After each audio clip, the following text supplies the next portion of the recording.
எனக்கென ஏற்கனவே பிறந்த வழிவளோ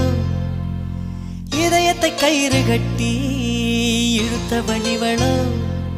ஒளி சிந்தும் இரு கண்கள் உயிர் வாங்கும் சிறு இதழ்கள் என்னுள்ளே